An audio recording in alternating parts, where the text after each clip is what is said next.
I'm here with Kelly White, aka Kelly B, MOAS's artist in residence. Today, Kelly is going to tell us how she got involved with the work of MOAS and all about her exclusive collection of artworks called Kaleidoscope of Solidarity, which is inspired by MOAS's activities and the Safe and Legal Routes campaign.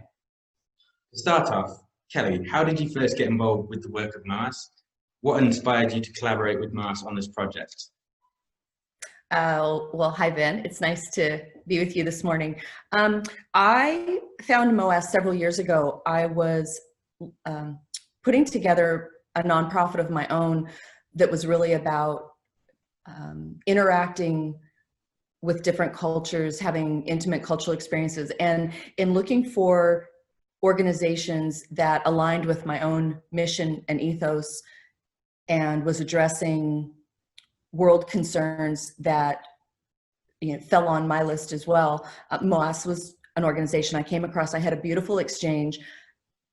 Our work didn't line up, what I was doing and what MOAS does.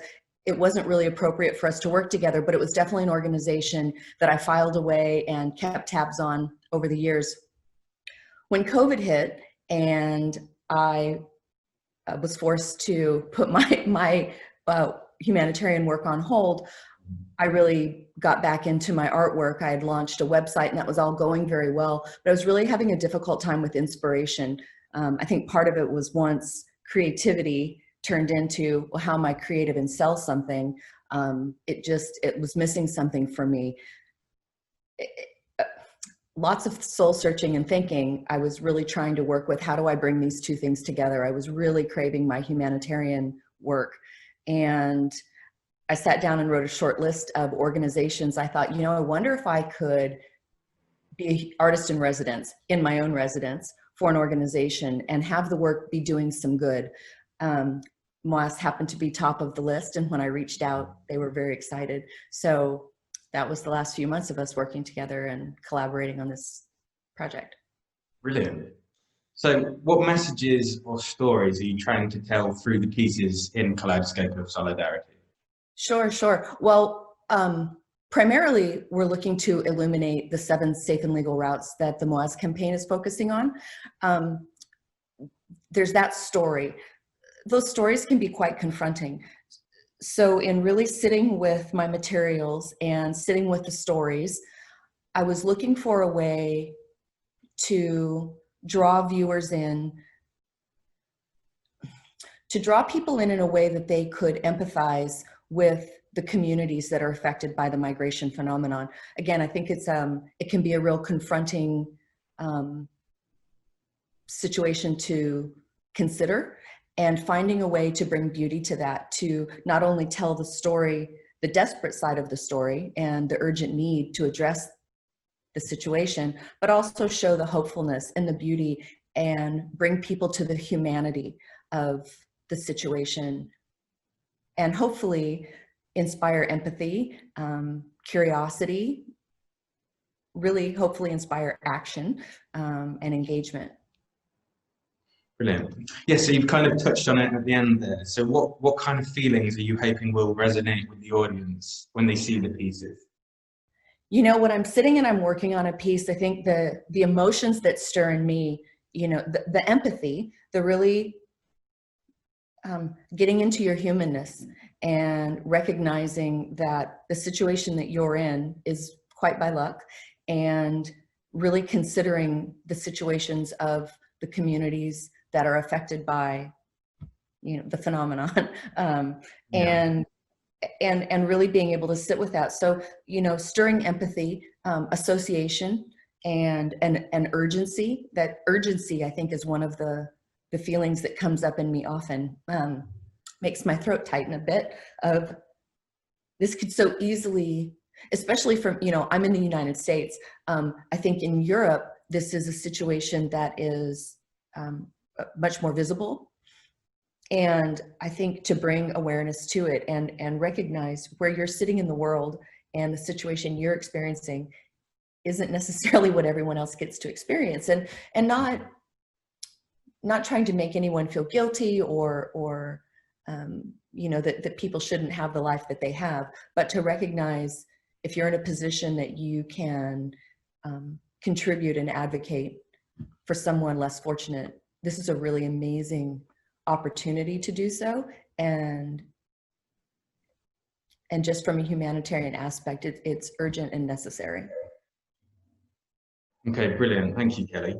The next question we wanted to ask is, why have you chosen butterflies as the prominent metaphor in the collection? Again, thinking about, I went through several different iterations of what a key piece of the collection could be. And butterflies, I don't think there's anyone in the world who would say a butterfly isn't something beautiful. Its entire lifespan, it's tragic, it's transformative, it's not chosen necessarily, and it's courageous, it's hopeful. I think it's something that even in the pieces that portray distress of some sort, there's beauty to that. There's beauty and hopefulness of survival and thriving, and I think that using butterflies to portray the people in this situation, I think it's just brilliant. They are beautiful, they are courageous, they are hopeful. They go through, they're put in positions of having to face the most extreme transformations. And the fact that they step forward to make those choices is so profound and amazing to me. And so I really hope that butterflies do that justice. I hope it represents them in a beautifully respectful way and shows their strength and courage. Thank you, Kelly. So could you tell us, please, what artistic and research processes did you undertake to create the collection?